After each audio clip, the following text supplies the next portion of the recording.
Hello, and welcome to episode 10 of KnitScents. My name is Jan.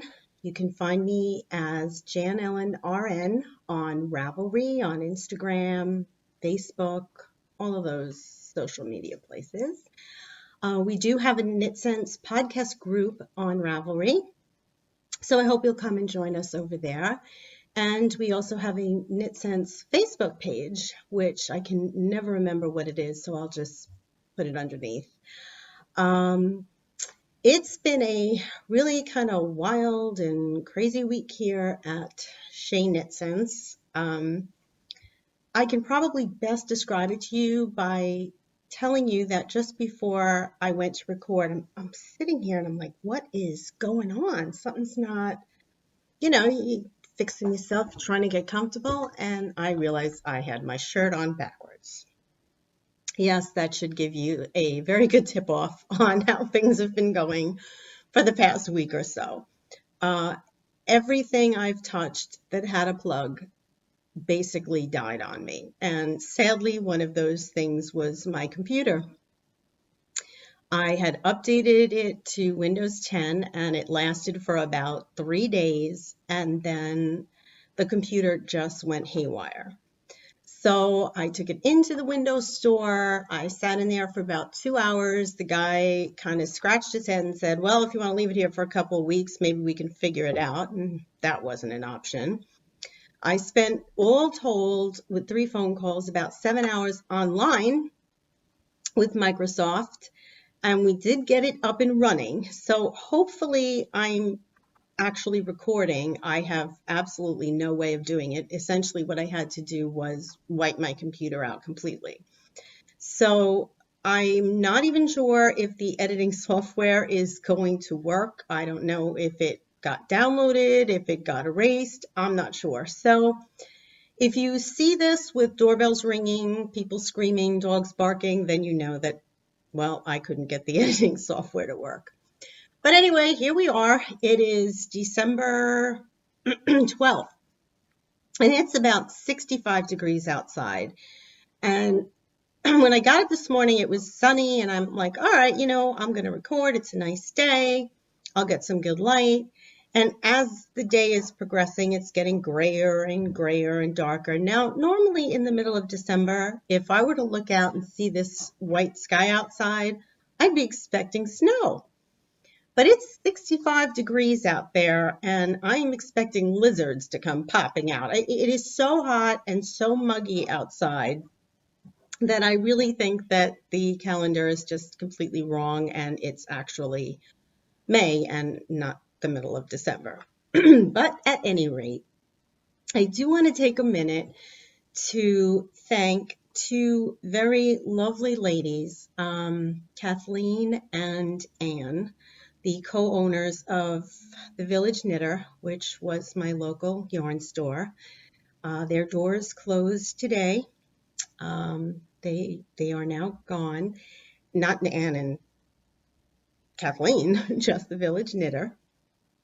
Anne and Kathleen have gone on to what I'm sure will be very exciting ventures and successful ventures for the both of them. But I just wanted to thank them both and let them know that the community that they established, the passion for knitting, the things that we've learned from them will continue to not only live on, but continue to grow. And I can't thank them enough for that. I hope I will be seeing them both very, very often in the future. And I wish you both well. I love you both. I was able to purchase, they did have the shop samples on sale, for sale, and I was able to purchase a shop sample, which is this double knit, absolutely gorgeous cowl, which was knit by the extremely talented Stephanie, who is Crooked Knits on Ravelry.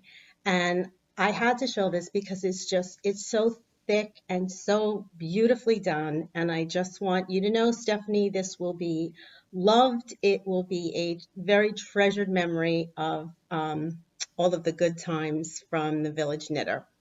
So I just wanted to put that out there. Other than that, I think that covers pretty much the housekeeping. We have some knitting, we have some stash enhancement, we have some stitchy things, and we have some Scentsy stuff. So let's get started because we even have some FOs. So I'm going to jump right in because I've got a table full of just mess here. I am still working on, and I did pick it up. Gosh, I got things jumping at me. Not too much because I've been working on something else, which I'll show next. But I did get some progress done on my Hitafude, which honestly now has kind of become just sort of background knitting because it really is a pretty simple knit. And here's where I'm at. Let's see, so you can see I'm going down now and I'm increasing for those front panels. So the arms are done.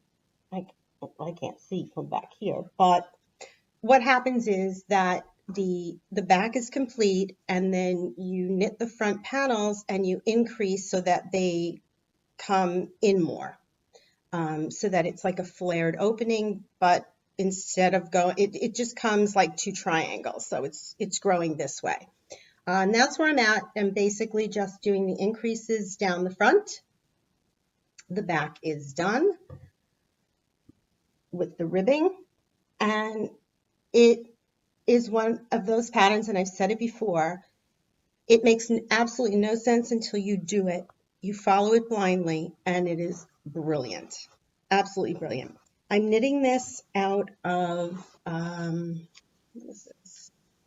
Dragonfly fibers in there. I think it's a dragon sock in the cognac colorway, and this is my, last skein, so I should have more than enough, and I am making the larger size. And I just actually started my third skein and I'm already coming down the front. So I was hoping to make this a little bit longer than the pattern suggests, and I think I'll have more than enough yarn to do that. So I'll probably just go until I run out of yarn. So that is my first work in progress. And here, things over there. My second work in progress is a pattern. I went to a newer yarn store. I've been in there a couple of times. I made a trip to the Knitted Pearl. Again, it's here on Long Island in Oyster Bay. And I saw a shop sample of a hat that I just fell in love with. It is a pattern by StevenBe. And I thought I was really good this time and pulled everything up. And I did. I'm just going to try to get a bigger picture of it to come up. That's another thing, is my iPad is also on its way out. So I have a computer that's crashing on me, an iPad that's not picking up the slack. All right. Oh, there we go. Okay. Let's see if we can, there we go. That's the hat. And it's easy peasy. It is a mock cable ribbing, about, I don't know, maybe 5 inches of that. Then it's straight stockinette up to the top with the decreases. And then you can make this the cord here out of either I-cord or monk's cord. I'm probably going to do I-cord. And then you put the tassels on. But this is not just a hat, and this is what absolutely made me crazy. The tassels, when you tie the top of the hat, you can open the hat at the top. You have the option to open it and wear it as a cowl. And I just took one look at that and was all over it. I loved it. So it is a pretty quick and pretty easy knit. I started this last weekend, and here's where I'm at. I am literally at the end. It took 2 skeins. I am doing this out of Koigu. It's not the regular Koigu that I see in the stores. I'm usually familiar with their sock. This is Koigu Sparkle. 94% merino wool, 6% lurex. And they're 50-gram skeins, 164 yards. So you need 2 to make it, and I don't think there's a colorway name. Doesn't have the dye code and the dye lot, say absolutely nothing. But anyway, so here's where I'm at. I've gotten past the ribbed cable. So you can see where the mock ribbing is. And I think that was a total of 7 rows. So it's 3 rows, and then you sort of do the mock cable on the 4th. And I think you do that a total of 7 times. And then you're basically just knitting in the round stockinette for, it says 8 inches. I'm not sure if I'm going to go the full 8 inches. I might cut that back to 7, because as a hat, I don't want it so slouchy that it's like pulling back there. And like I said, I don't really have a normal size head to begin with. But I don't know if you can actually see the sparkle in this camera. For some reason, I don't know if it has to do with the problem I've had with the computer. It's not really focusing all that well. But I love the color. It's blues and greens with some sparkle in it. And I just thought this would be such a fun accessory. Even if I didn't wear it much as a hat, if I wore it mostly as a cowl, I thought this would be a lot of fun. So I'm currently working on this. And I am knitting this on, I think, size 5. Size 5, and I'm using my ChowGoo stainless steel needles, 16-inch needles. So that is project number 2.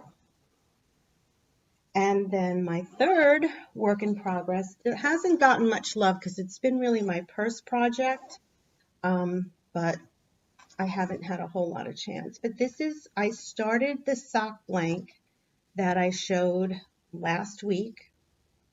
Wait till you see the progress on this.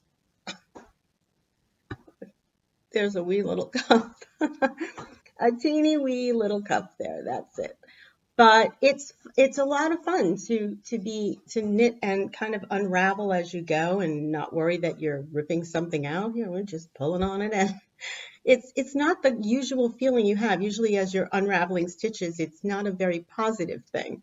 But in this case it is, and I'm using my usual 2.25 signature stilettos on this one, and I am enjoying it. I really, this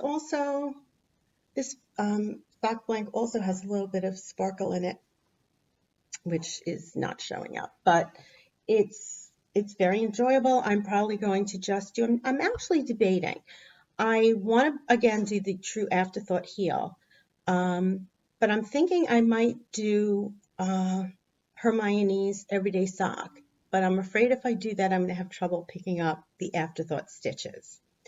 So I'm doing the ribbing now. I have a little bit longer to decide if I want to do this as a plain vanilla sock or if I want to, and I'm leaning toward putting a pattern in, because otherwise I think this is going to end up just kind of looking like a plain speckled sock, whereas I think if it has a little bit of patterning in the sock, I think the pops of color will show up a little bit nicer. So I'm thinking this one may actually be a Hermione's everyday sock, which is also, if you're not familiar with that pattern, it is, I think it's a free pattern, but I'm not, I could be totally lying about that, but I thought it was a free pattern. In any rate, it is a very, very simple pattern. It's very easily memorizable. It becomes just sort of second nature, mindless knitting, but it's a great pattern. It's very pretty. It comes out really, really nice. The pattern does come with its own heel. If I do it, I'll probably do a fishnets heel on it though. So that is the extent of my works in progress, but I do have some finished objects. I finished my socks. These were the mustache yarns in the Crucera's colorway. I did a simple vanilla sock with a true afterthought heel. And I am just loving how that heel came out. It was not difficult to do at all. There were no holes, no gaps. on either sock, and I was able to match them up pretty closely. So, if not exactly. So I'm really, really, really pleased with that. I think from now on, when I do a vanilla sock, I will probably do a true afterthought heel, because this way I think it actually is easier to match up the heels. The fish lips kiss heel, you really can't match it exactly. You just have to kind of be lucky if it matches up, but it does not stripe as nicely as when you do it this way. So I was very, very pleased with this. Very happy that these are done. I will actually weave in the ends on these at some point so that now that I've shown them, I can wear them. So that's one FO. The other finished object is something that has been sitting in my whip bin, and I have been on this. If I want to cast something on, I have to finish one of the works that I have laying around. Either rip it or either finish it or rip it, one or the other. I can't have all of this stuff. My cat has actually made a bed out of my bag of whips. That's telling me something. So it's time. It was time. And this was a project that I really, really loved and I wanted to finish. So I did. And what this is, I'm going to try to hold it up because it is very, very large. It is a long, gosh, me and my ends. One of these days I'm going to learn my lesson. One day, one of the ends is going to completely unravel, and that's probably when I'll learn to weave them in. It is a long wrap. Let's see if we can, and it's basically mirrored colors. I don't have the actual color names that I used, but it is knit in Shibui Pebble. And the name of the pattern is Mix 22. And it looks so much more complicated and difficult than it actually is. It's all garter sort of ribbing here with the different colors. There's a little bit of stockinette, and then the design is all done with slip stitch. So it is actually very, very, it was a simple knit. It was not difficult at all. Oh, that's my shoe. Since I don't know if I can edit, I'm going to remove my shoe from my dog's mouth. Otherwise, that's my shoe. We don't want shoes. Here, hello. Yes. This is my little troublemaker. This is Emma. And Emma is the sweetest dog on the planet. She truly is. She's an absolute honey. But I think she's probably one of the most destructive dogs I've ever seen. She will eat anything. This dog will eat anything. Yes, I know you look very innocent and very sweet, but you are just such a naughty doggy. You really are. You really are. You want to say hello? No? Can you leave my shoe alone? Yeah? Okay. Wagging your tail? All right. Leave my shoe. Go with your alligator. He's tougher than you. I'm sorry. I have no idea where I was. Anyway, flip stitches. And it's worked. Actually, no, now don't eat the other end of the scarf. Oh, Lordy. You work one end, from one end to the middle, from the other end to the middle, and the only truly annoying part of this whole thing was this was Kitchenered together. Was it difficult? Absolutely not. It just sat in the bag. The whole thing was knit. I just didn't feel like doing it. And it's not like I'm so, like I'm not one of those people that really hates to do that. I don't know. It was, as far as I was concerned, it was knit, it was done. But I really did want to wear it and I really wanted it finished. So you can see by Kitchenering it, I can't even really see where, you can't even tell. So that is my other FO, all done. And I will block this when I have a shot at the dining room table being completely cleared off, because this is going to require the whole table to really spread it out. So that's my FOs. That's my knitting. So on to stitchy things. I made some progress, and there's some of my stash enhancement is kind of in with my stitchy things. I was able to pick up this bag on Amazon, and it was not expensive. I was using a knitting bag for my stitching stuff, and I'll explain why I ended up going with something bigger. If I had just stayed with the little one, I wouldn't have bothered. But I will be stitching something else, which I'll show you in a few minutes. But this bag is actually, it's a DMC bag, and it's made specifically for stitching, cross stitching, to hold your supplies. And it does a really, really good job of that. There are pages that came with one page, the extras I got, and you slip these holder things. That's what you get for my shoe, honey. That you put your floss. You don't have to undo it or anything. You slide your floss right on, and it came with these two. You slide the whole skein of your floss on here. You can slide the label that comes with the floss that tells you the color that it is. You slide that on there, stick the floss on here, and then you put the whole thing into the folder like that. So your threads are separate. Let's see if I can get it to focus.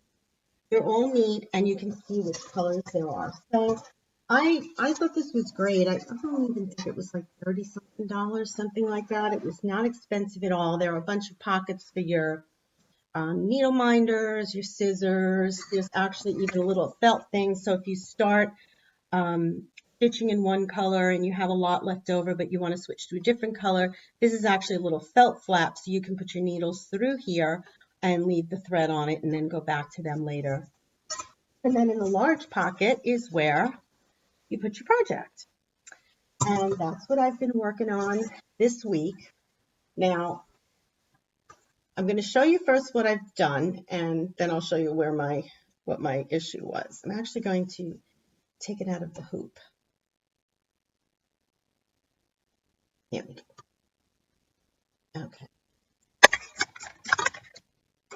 Pop it out in here.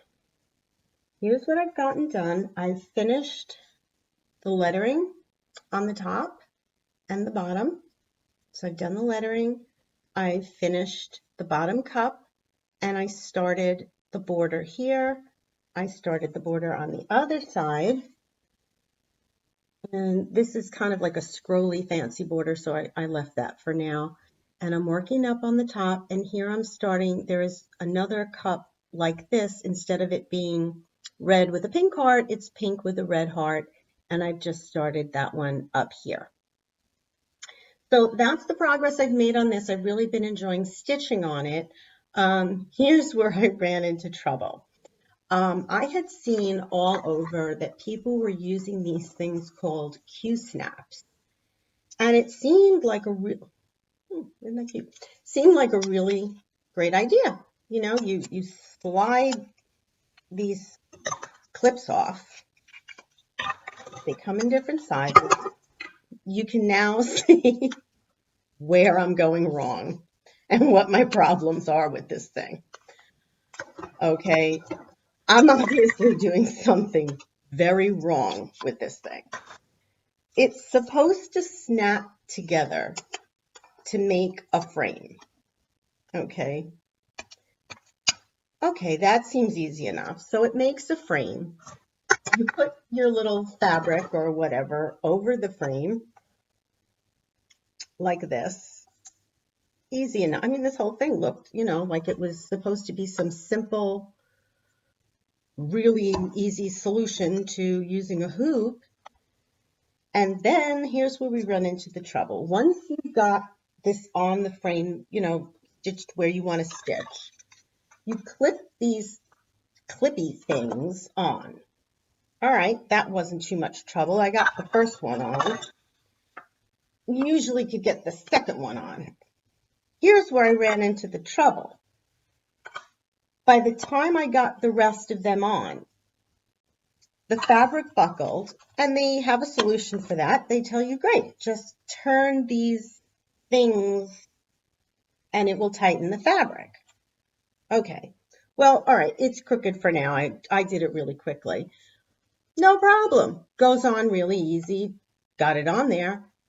How in the heck do you get this thing off? I don't know. It's supposed to just slide off.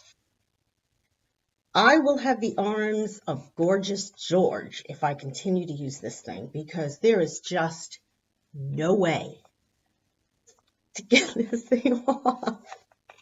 Now, I have come up with some pretty fancy swear words in my efforts to use this thing, because it just looks so easy. I'm not supposed to be having all this trouble with it.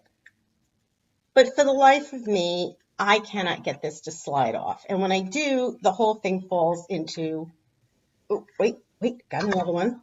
If I had to do this every single time I was moving a spot to stitch, it would be out in the garbage by now. This I can't do. So if anyone out there cross stitches, if anyone out there knows or uses these Q-snaps, would you please, please tell me what I am doing that is making this so incredibly difficult for me? Because it is, once you get it together, it's much easier to stitch on. You have a bigger surface area. Once you tighten it up, it works just great. The problem is getting these wicked things off and getting this out of here. I can't do it. But on the bright side, I did order from Etsy this thing called a grime guard. How cute is that? And it goes around the Q-snap once you have the frame together. And like, it keeps your hands from getting onto the fabric, so you're really only touching this. Well, that would be really great if I could get this whole thing into one piece. But once I did it and then added this, at that point I was done. And I went back to my trusty old hoop and said, it's either that or this whole thing goes into the garbage. So that's my stitching woes. And I'm kind of really anxious to figure that out, the Q-snaps, which will bring me into stash enhancement, because I have planned a larger project. Silly me. Why couldn't just leave it at this that I'm struggling with? No. So let's move on to stash enhancement. And one of the first things I got this week, I signed up for the Frosted Pumpkin Stitchery. Is a website that does, that's actually where I got, this pattern from, the Latte Love. They have some very, very cute patterns, and they also sell kits. The only thing is they sell out very, very quickly, especially the kits. And last year's, they do every year a year-long stitch along. Last year it was storybook themed, and what you do is every month a clue comes out and you add a square. So you get a pattern for one square. I think in the beginning you get the border pattern as well, so that you can stitch around the border as well. But essentially by the end of the year, you have 12 squares and have stitched a sampler.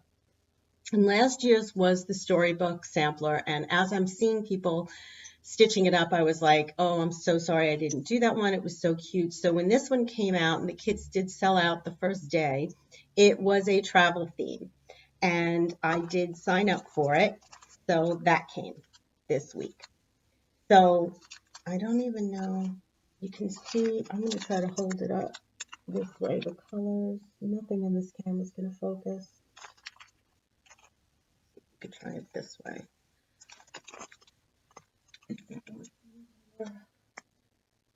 Okay. The kit comes with all of the floss that you need.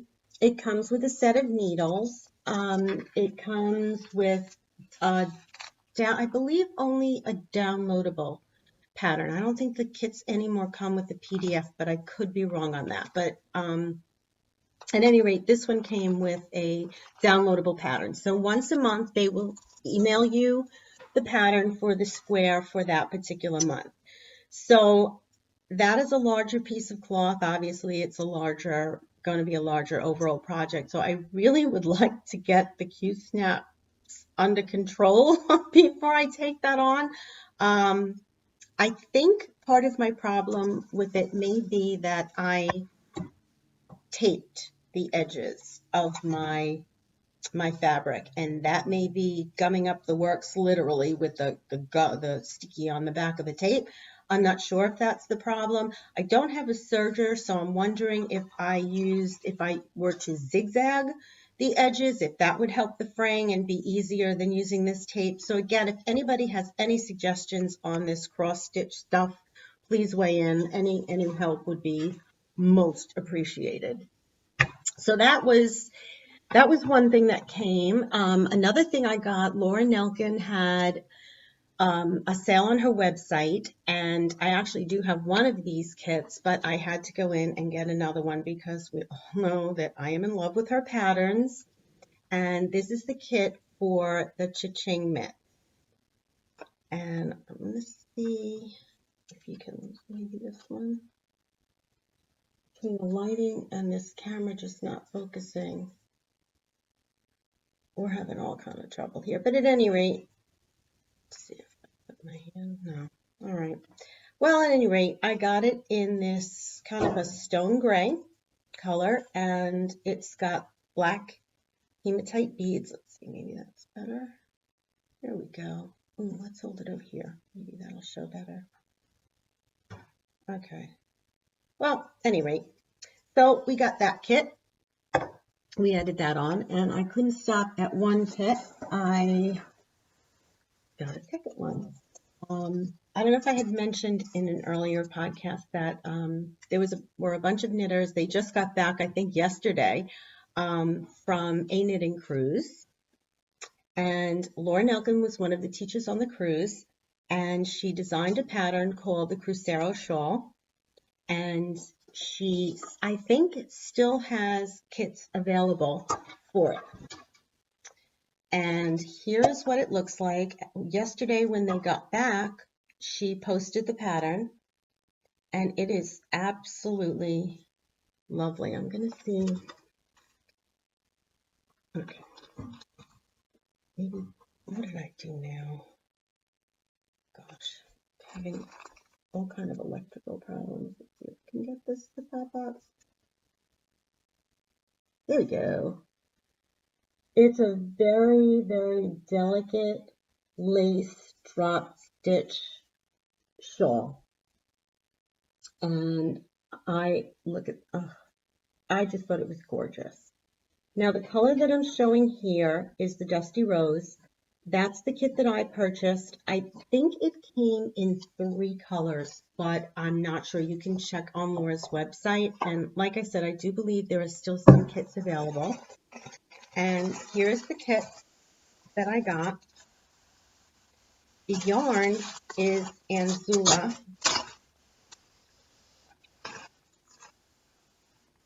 It is Anzula Breeze, and this is the Dusty Rose colorway. And it's, if you look right here, that's pretty accurate.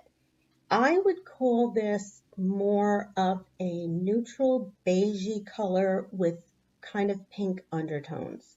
It's not pink. It is not in your face pink. It's a very, very neutral color, but I think this particular color, if you're looking to make this shawl more of an elegant, dressier type shawl, I think this is the way to go. I know there was a blue, kind of an ocean blue. And then the beads are this coppery color bead and then a clear bead. Now when I think about it, I think I might have shown this in the last podcast. I'm not sure, but the pattern did just come out when they docked on the 10th. So hopefully I will be starting that very shortly. So that's in there. What else? Oh, I had another FO. I did. I had it hidden in the bag. I had a lot here today. I finished the 2-color Brioche Hat.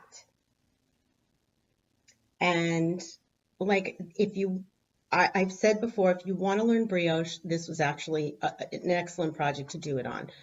My one thing, and I did go back into the shop, I'm not even sure if I'm going to block this. I was not crazy about how the decreases came out. You see, in the pattern, there are 3 concurrent decrease rows. There's a decrease row, a decrease row, and a decrease row. There's no straight knit row in between.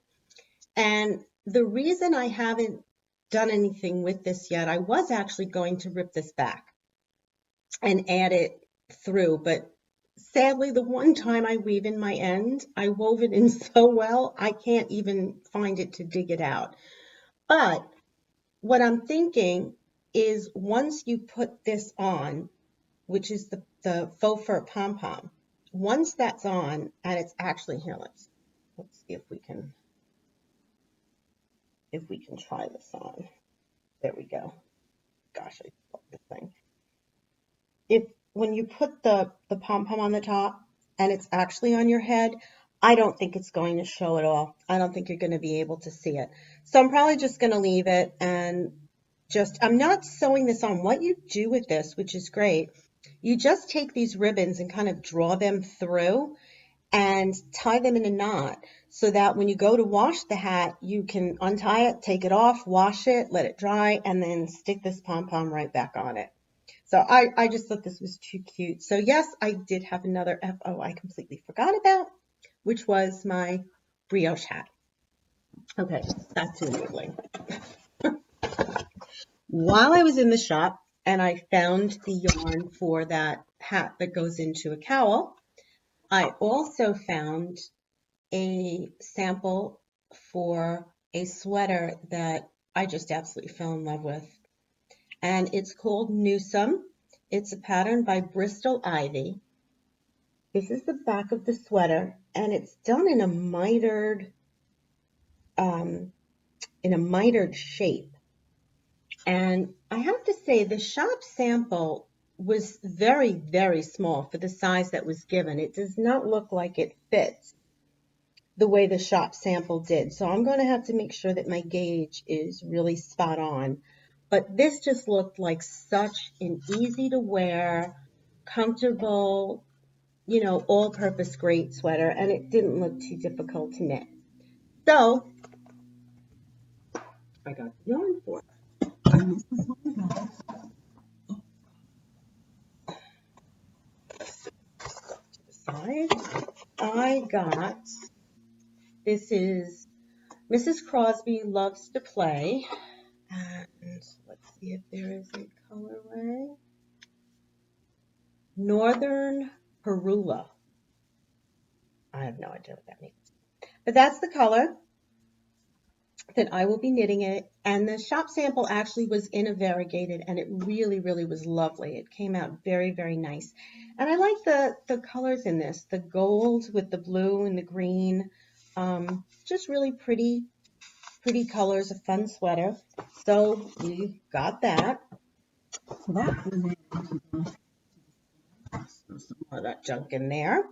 And then while I was paying my last visit to my local yarn store, they've over the years had several companies dye exclusive colorways for them. Madeline Tosh had dyed a colorway for them, which was named Great South Babes because the store is actually on the Great South Bay.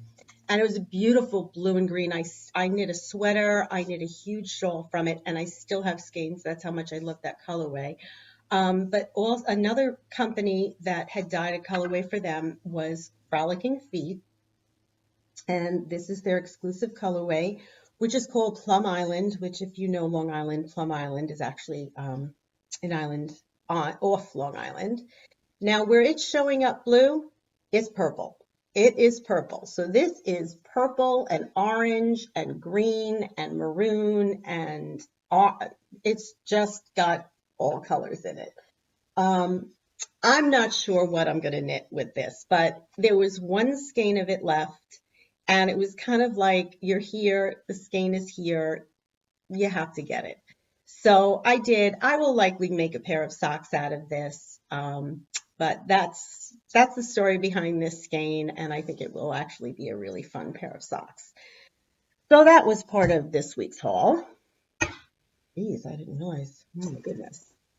And then yesterday came in the mail.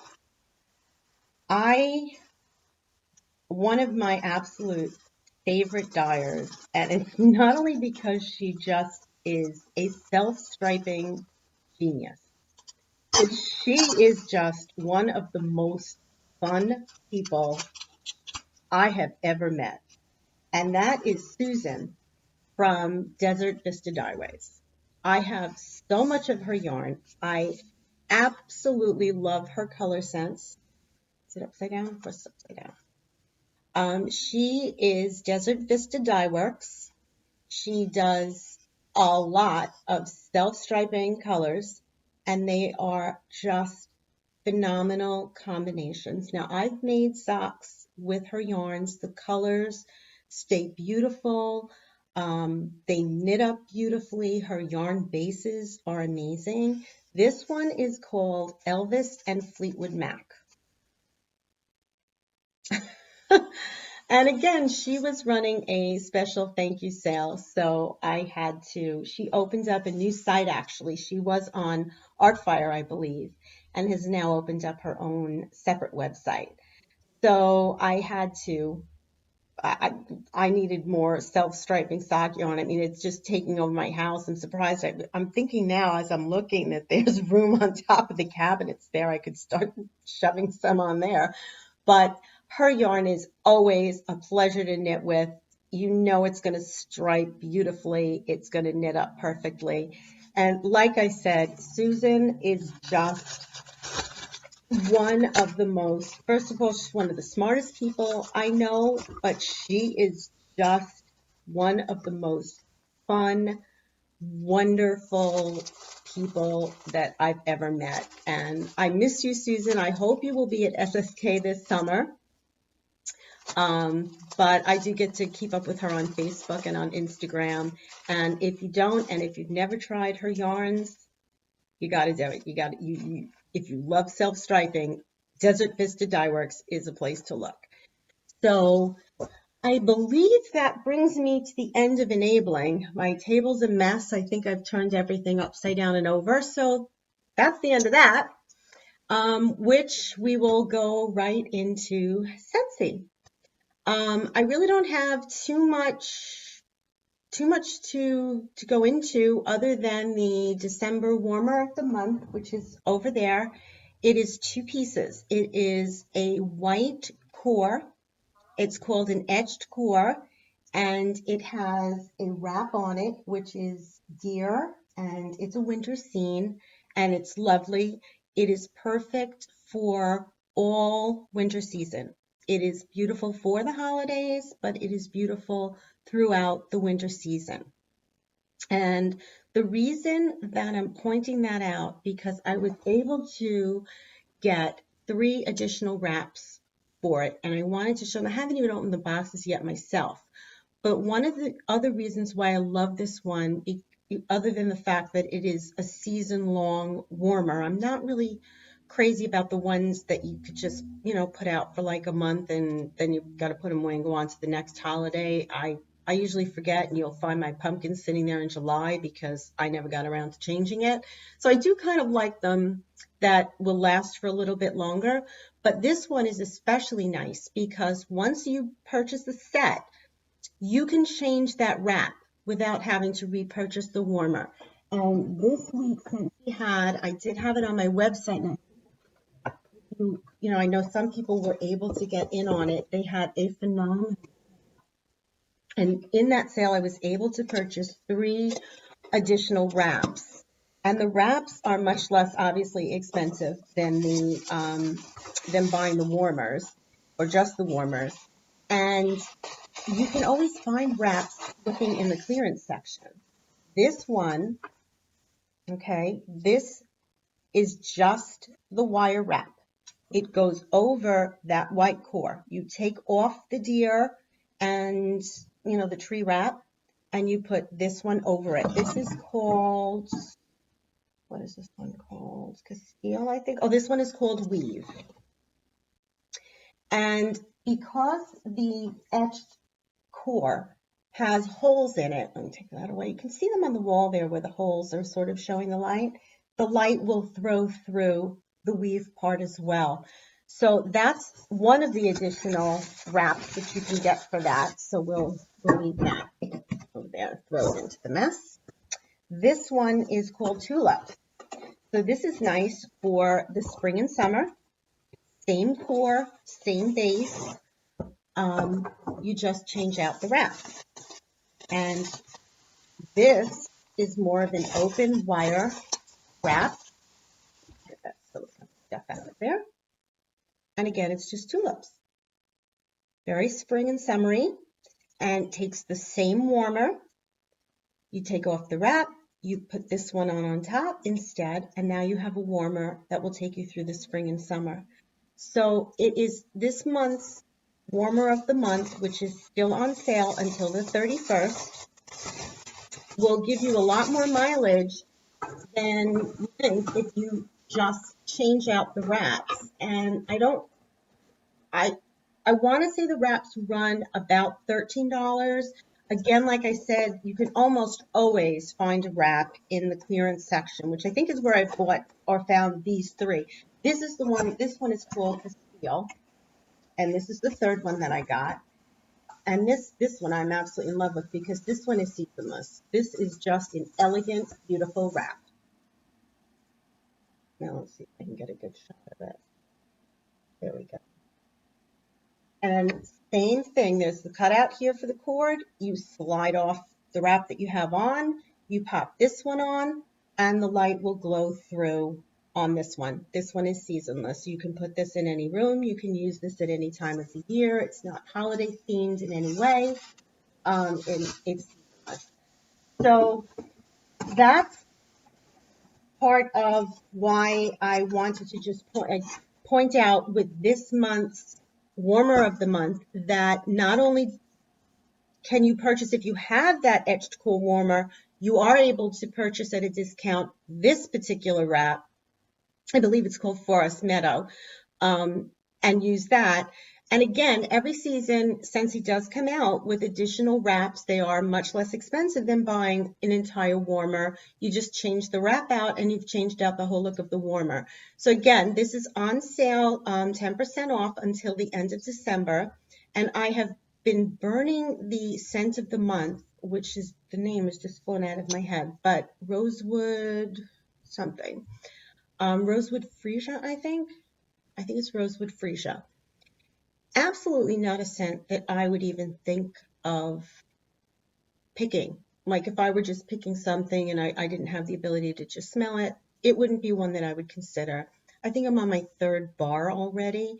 It is such a fresh, clean smell. I do smell the rose as an undertone. I'm not a rose lover smell. Like if you just burn a fragrance that's rose, not for me. But this one, the rose is very subtle. It is so fresh and wintry. It's a chills. And I've said it before, it's spring on chill.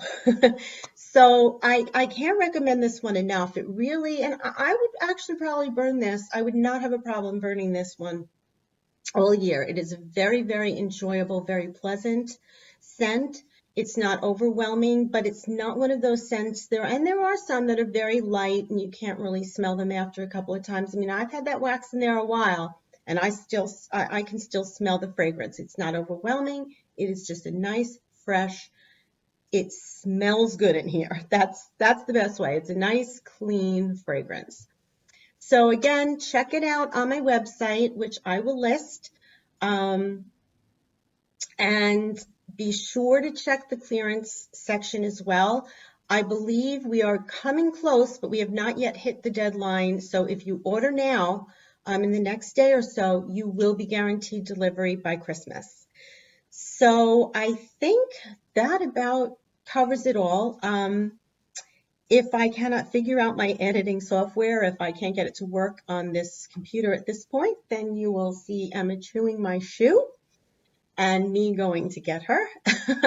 And who knows what other flubs I'm going to find when I go through this, but we will make it work. I hope you all are having a wonderful and enjoying the holiday season. Happy Hanukkah for those who are celebrating. Tonight will be the 7th night of Hanukkah. Tomorrow will be the last night. And I hope you are all looking forward to Christmas and New Year's and a wonderful, wonderful holiday season. So keep on happy knitting, keep on crafting, and until the next time, as always, remember to knit with sense.